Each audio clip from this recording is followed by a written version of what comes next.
host, Dr. Gilda Carl. Dr. Gilda, and you said you have another special topic for today. Every time in the news, you just don't know where you're going. That's for sure. But let's see now. Well, if I mean, that's I the like the point. Belichick topic. That was pretty good. Well, I have to keep you guessing. But here's a very interesting topic.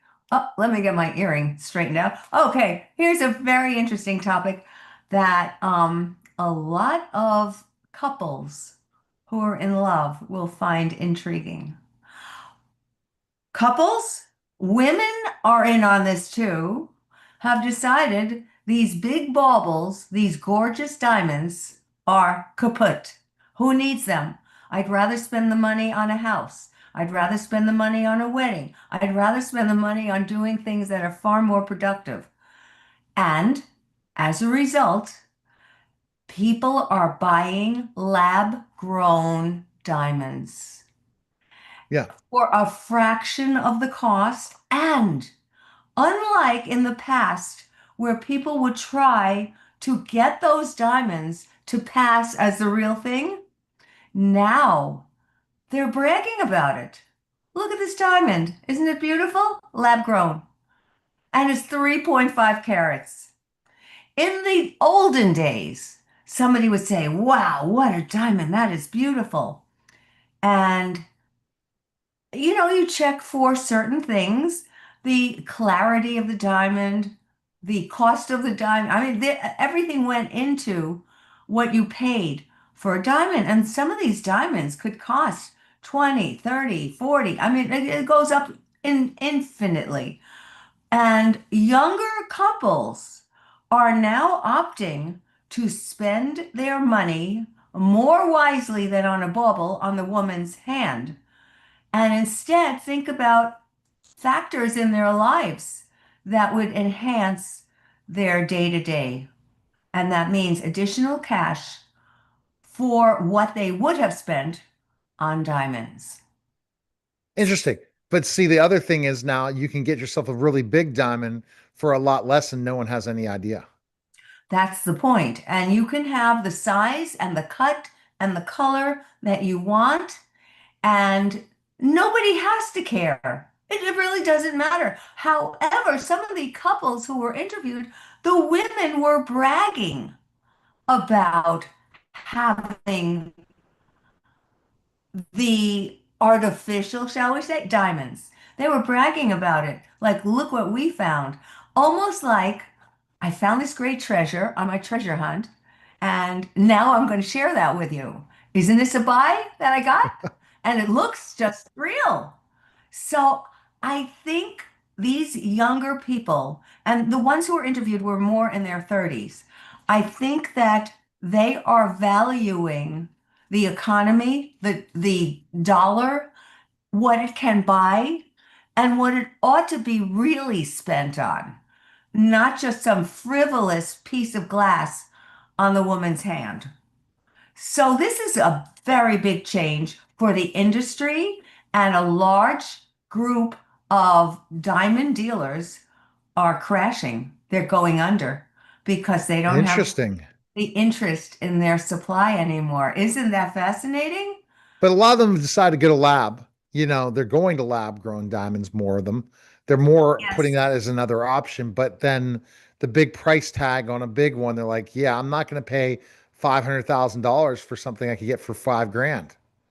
That's And for really what, the yes, it's, I'm glad you said 5 grand because, somebody said, I got the most gorgeous diamond that I really, really wanted. This was the cut that I always wanted, and it was only $8,000. Now, for some couples, $8,000 is a fortune.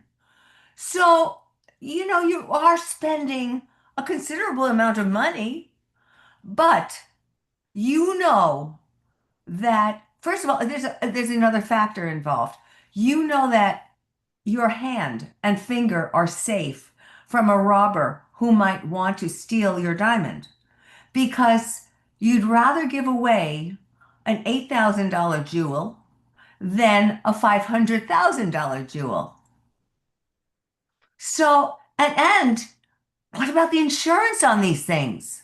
I'm paying a large amount of money to insure my jewelry. Well, who needs that anymore? Nobody. So this is a whole new trend that we are seeing, and it's good to hear that the 30 somethings are considering the value of what their money can buy rather than just the bragging rights to what their money can buy. I think hats off to you guys. That's terrific. You're getting to look at this beautiful, sparkling piece of jewelry on your finger, knowing full well that the monies that you might have spent to purchase it can go to your future instead of a momentary bauble. I think it's I think these they are Gen Zs. They're still Gen Zs. Maybe some Gen X's in there, but they have their heads on straight, I think. So I'm delighted to hear that. We hear all these horrible, trashy stories about Gen X, Gen Z, and all of this. But here is responsible consumerism at its best. All right. That so go to drgilda.com, and that was an interesting conversation. I do know about those lab diamonds. It's You different, do. different story than the others. And I think anyone who's that's a good big business to start is create your own lab diamonds. Everything is a trend, and we no longer look at specifically enough. What's valuable now is different yesterday, and that's where we always have to trend ourselves.